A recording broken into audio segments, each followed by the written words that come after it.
This week's chapter will be presented by Chuck and Sloan. In section 1, we discuss common grammar errors among native speakers. We took a pretest to identify common mistakes. Folse discusses that using correct grammar influences how people perceive you. In spite of this, there are certain situations where using incorrect grammar is okay. This is where prescriptive versus descriptive grammar comes into play. Prescriptive grammar is the correct usage, but descriptive grammar is correct usage in certain social settings. For example, to use whom in informal settings would be socially inappropriate.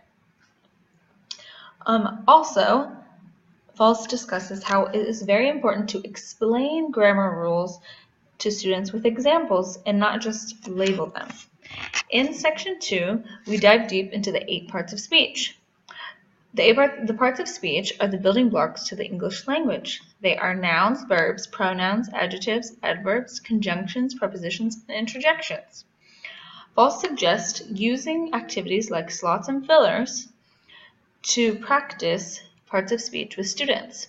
You would put a sentence and leave a blank, where in that blank only one certain part of speech could go to get students to practice the patterns of the language. Also, he mentions about that many words have multiple parts of speech depending how they are used in a sentence. And that's when we look at form versus function. So for example, the sentence I love Halloween, Halloween is functioning as a noun. But in the sentence I love Halloween candy, Halloween is functioning as an adjective.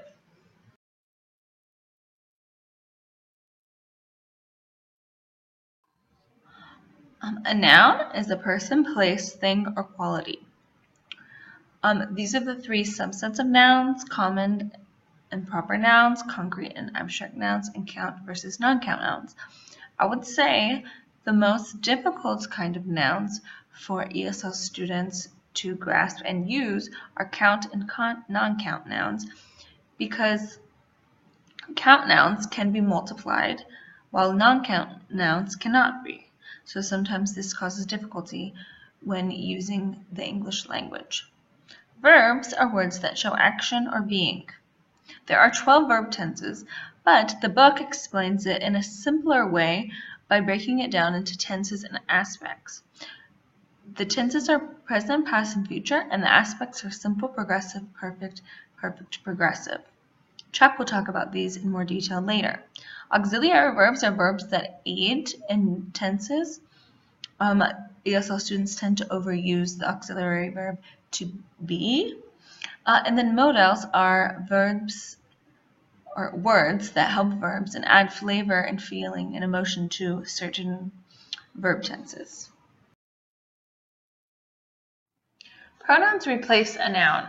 There are many different subcategories of pronouns. For example, subject and object pronoun, which I'm sure we're all familiar with. The 3 particular pronouns I'd like to point out that I think cause problems with ESL students are relative pronouns, for example, which connect to main ideas, like who, that, which. I know my students often use what instead of that, because it is the same in Spanish, for example. Do you remember that girl who came to school in a banana costume? Okay, so who is connecting the 2 main ideas. Also indefinite articles like anyone, anything, someone, something, nothing, no one, that don't have a specific person that they are replacing, person or thing that they're replacing. These cause issues with my students too, when and where to use them. Often they'll use double negatives with words like no one and nothing. And also reciprocal adjectives, I think, cause a lot of problems, which are each other and one another. And adjectives are words that describe nouns or pronouns. Adjectives encompass so many words, more than I thought before, like articles. I didn't know that articles were classified as adjectives.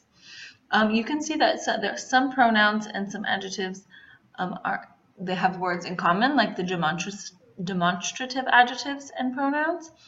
I guess it would just depend on how they're used in a particular sentence.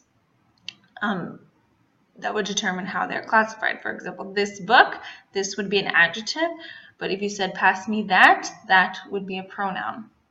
Also, something interesting when it comes to using descriptive adjectives I've found in the book was the sequence of adjectives. As native speakers, we put the adjectives in sequence naturally, but it would be more difficult for a second language speaker. So the order would be opinion, size, age, shape, color, origin, material. For example, the beautiful, tall, young woman. And you wouldn't need commas between the adjectives if they were in the same category. Adverbs are words that modify verbs, adjectives, or other adverbs. Adverbs can be difficult to classify as they encompass several categories of words. There are adverbs of manner, of frequency, of degree, of place, or of time. Conjunctions are words that connect parts of sentences together.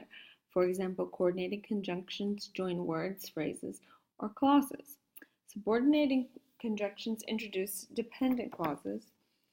Conjunctive adverbs are transitional devices to connect two main ideas, and correlative conjunctions work in pairs like both and or either or. Adverbs are words that modify verbs, adjectives, or other adverbs. Prepositions are words that show relationship between the noun or pronoun and the rest of the sentence. Prepositions are very difficult for ESL students because lots of languages handle prepositions in different ways. Also, many prepositions have multiple meanings. The most common preposition of has 16 different meanings.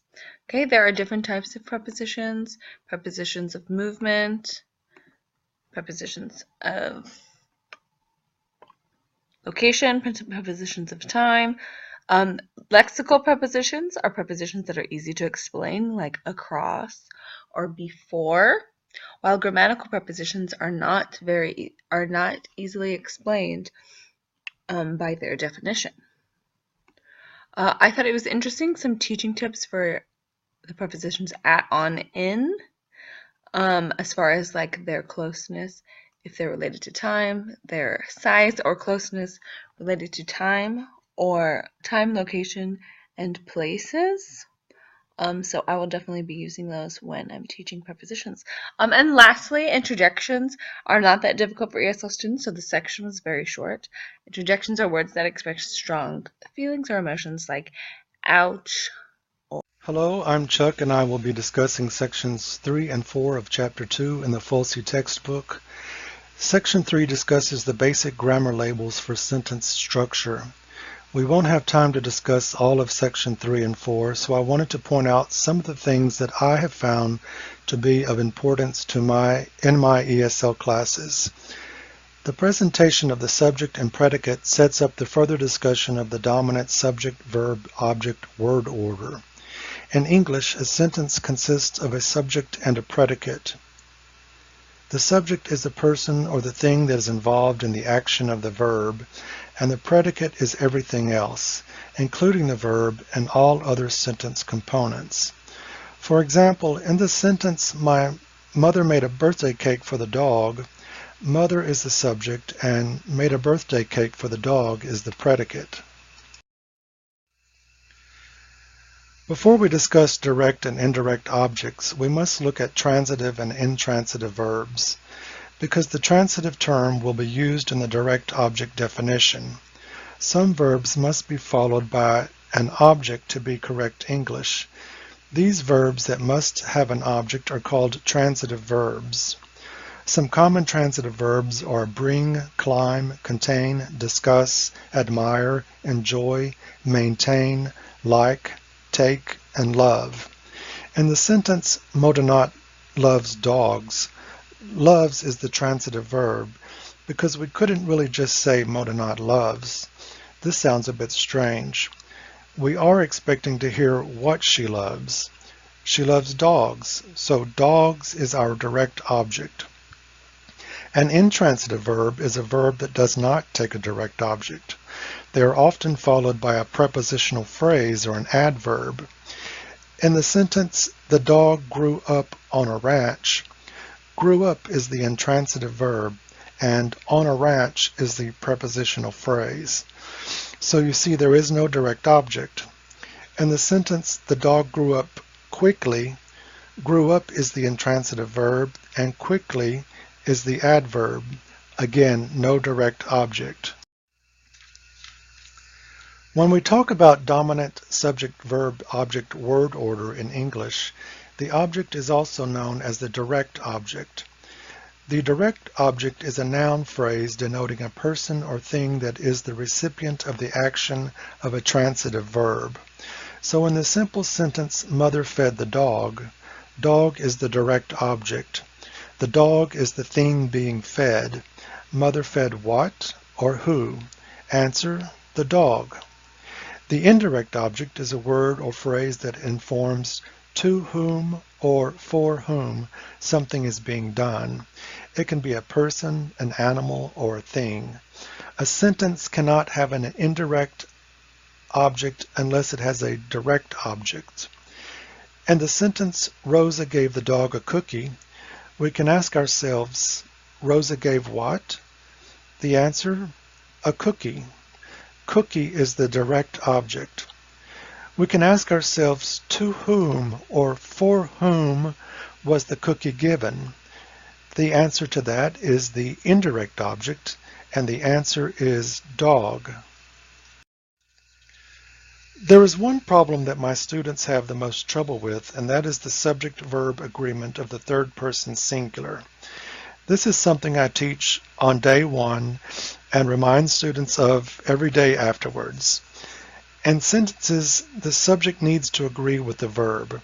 Subject-verb agreement means that a singular subject needs a singular verb and a plural subject needs a plural verb. As our text points out, ESL students have learned that the inflectional suffix s makes nouns plural, so they are confused by adding s to make some verbs singular. Another problem that my students have is the second person singular and plural of you. I don't know how correct it is to be taught, but I teach students to use you all in the classroom to distinguish plural you from singular you. I am guilty of spending a great deal of time on verb tenses. I do give my adult intermediate students a list of the principal parts of a verb in the first few days of class. This list will be referred to throughout the semester. They learn the terms of the infinitive, base, past tense, past participle, and present continuous early. The verbs themselves will come later. I want to skip to the questions of the simple tense. Students are suddenly introduced to the auxiliary verb do and its conjugations within the simple present tense to ask questions and to express the negative. They want to know, where did the word do come from? It wasn't in the original affirmative simple present statement. I try to make students understand that do is understood within the affirmative simple present statement, but not used. It would only be used for emphasis. We look at the present and past conjugations of do before reviewing this. I, you, we, they, do, did, and he, she, it, does, did. This is yet another instance of third person singular being different in the present tense. I find the formulaic notations like the one listed here to be very helpful in all grammatical structures. My students look forward to these. In the sentence, "Does the dog play with skunks?" students will inevitably ask why the sentence isn't, "Does the dog plays with skunks?" They are accustomed to the third person singular verb having an inflectional suffix s. I must explain that the auxiliary verb do now takes on the third person singular does and does not affect the main verb.